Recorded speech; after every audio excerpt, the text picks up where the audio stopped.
Hey everybody, what's going on? Eric here, and today I want to do a little bit of work on the Chibson guitar. I already got a few things prepped up, so let's get to it.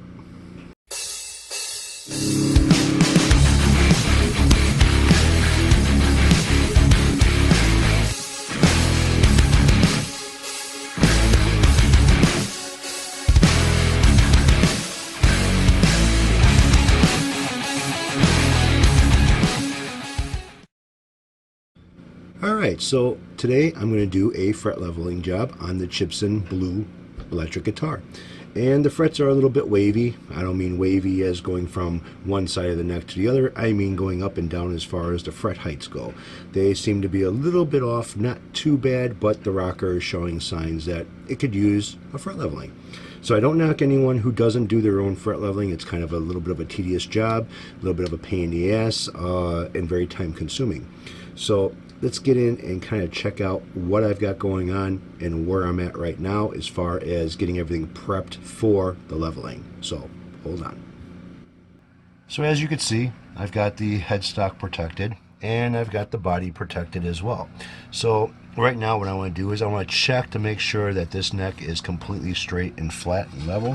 So I'm going to use the straight edge on the fretboard and also use a flashlight LED, hopefully it doesn't blind you guys, to try to see if there's any light coming through.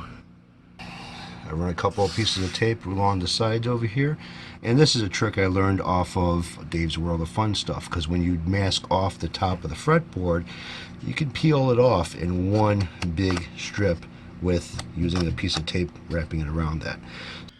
Alright, so I have a brand new can of Coke and hopefully plenty of time to get this done.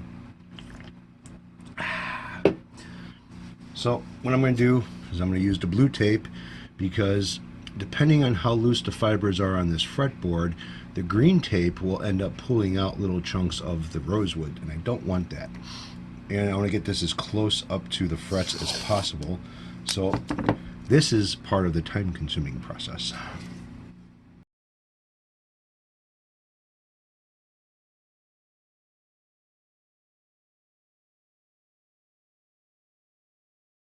Little longer than a few minutes later. Alright, so that's the fretboard after it's been masked off.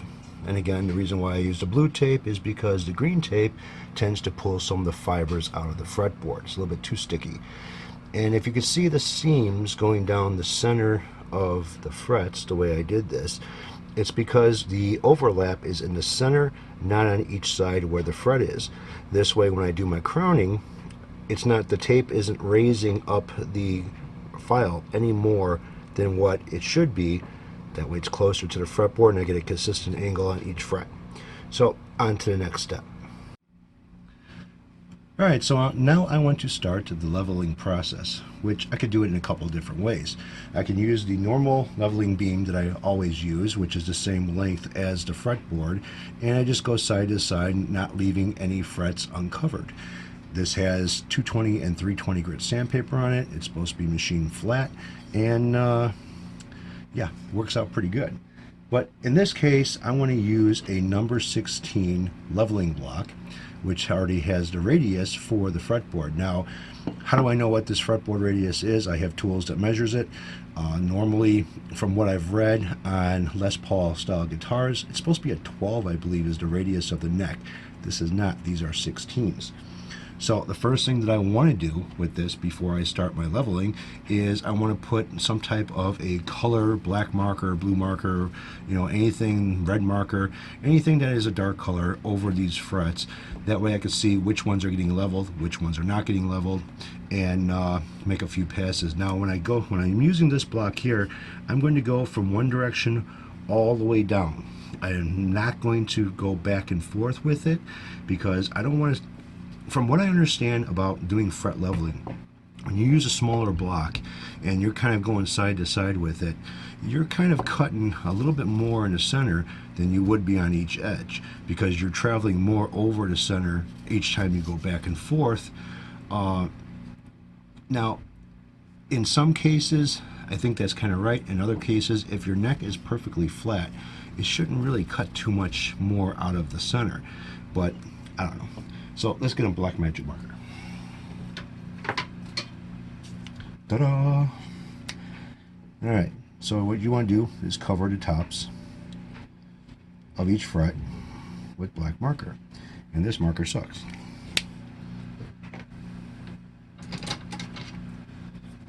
There we go. That's much better.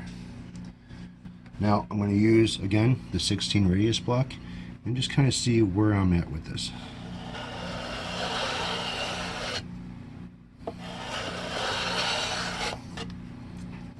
Well, I can see right now that the fret's down here, a little bit towards the center, a little bit towards the side here, middle, side, side, side, middle. This one's good. This one's almost good. This one's good. This one's good. This one's a little bit on the center. So it's doing its job. A little bit of compressed air.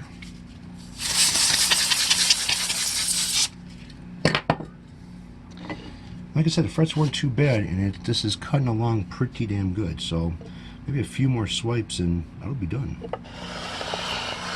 A little longer than a few minutes later. Alright, next thing is another sip of Coke. Now, what I want to get into next is the crowning process, which isn't that hard, but still tedious work and time consuming. My tool of choice is the StewMac crowning file.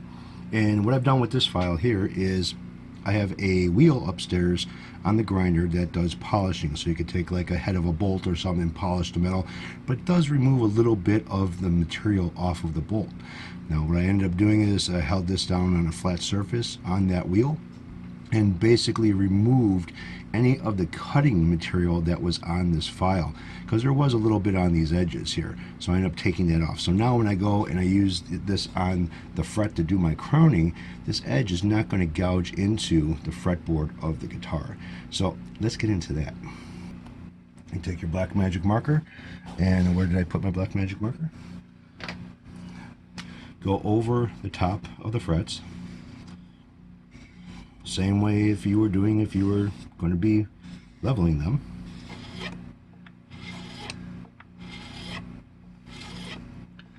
And then you want to follow the fret down with the other side.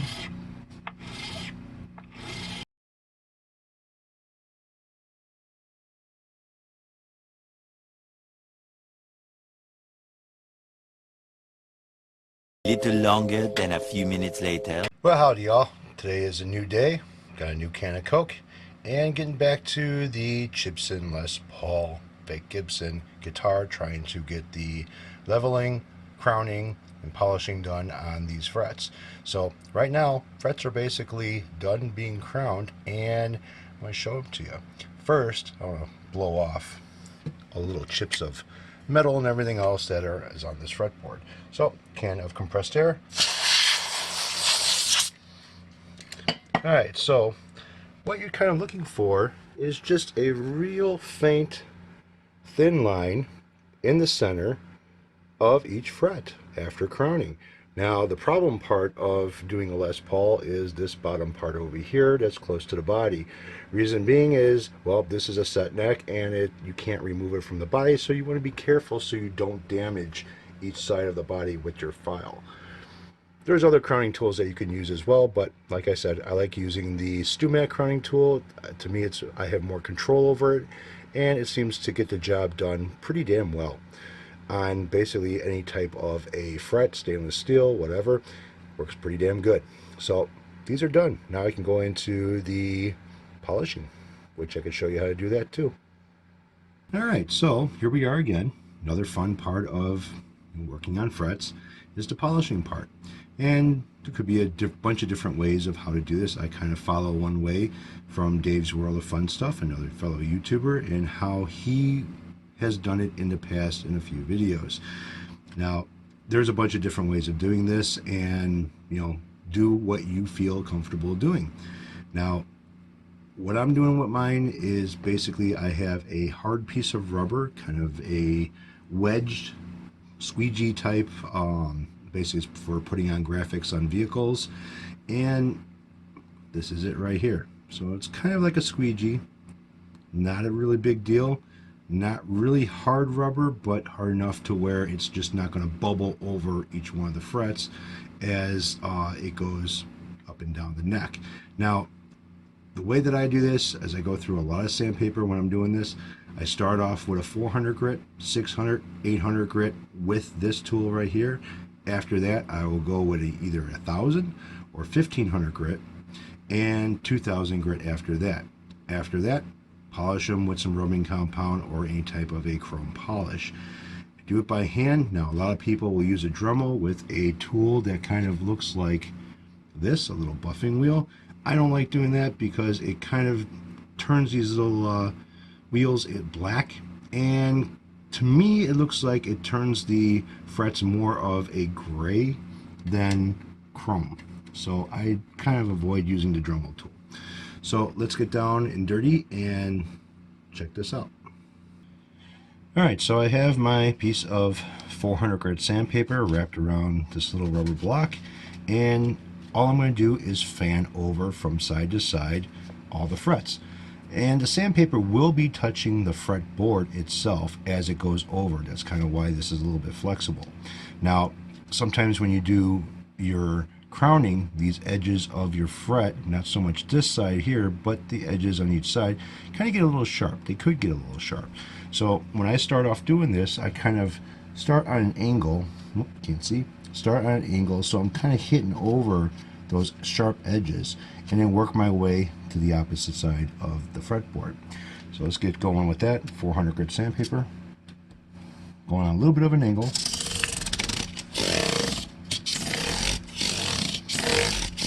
And working the radius of the neck.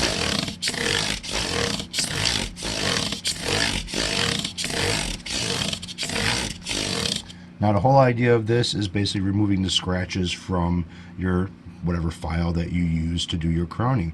And another good thing about having the fretboard protected as you're doing this is, if I go ahead and do this right now, you kind of see my hands a little bit dirty, my fingers tips are a little dirty.